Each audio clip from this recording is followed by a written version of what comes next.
Namaste, Kushra video. Today's topic is rehabilitation of polio.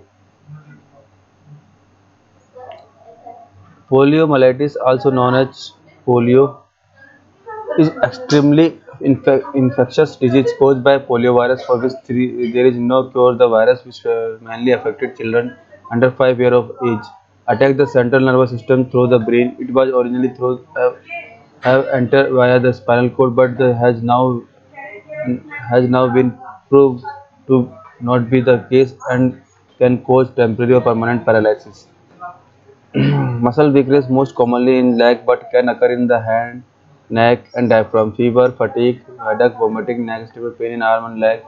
The poliovirus can be spread food or water. They contact human feces and in some cases by infected saliva. It is not a new disease and was in fact first reported in England by the Mitchell Underwood in 1789. He described case of children who display weakness and paralysis of other lower extremity.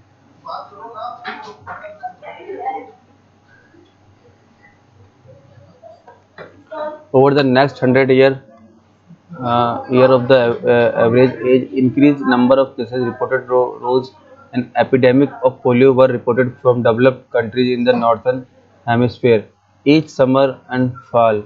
Polio case in United States reached a peak in 1952 with more than 21,000 paralytic cases. A vaccine was first developed by Jonas E. Salk using killed or inactivated poliovirus was made available by injection in 1955.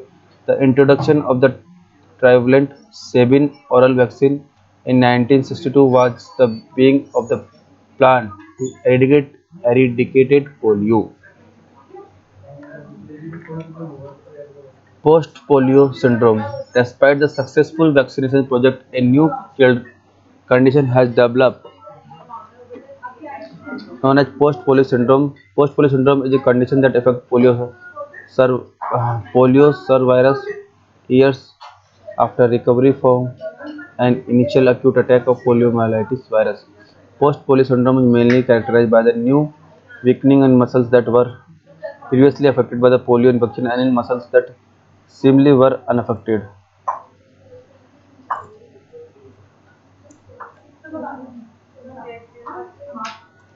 Physical therapy management. There is no cure for post-polio syndrome and date there are no diaphragmatic treatment that has been identified at being affected in stopping or reversing the deterioration or symptom. Emphasis is currently on managing symptom and the role of the physiotherapist is important to help people with post-polio syndrome find suitable aids and intervention to lead independent lives. Physiotherapy is safe and effective when carefully prescribed and monitored by experienced health professionals.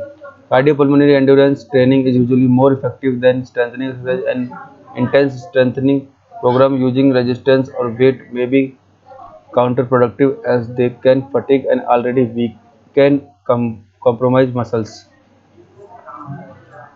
Plan for rehabilitation strengthening program perform as I described show a 60% increase in isokinetic strength, improve cardiovascular so decline in strength in 6 to 12 months and 5% increase in isometric strength.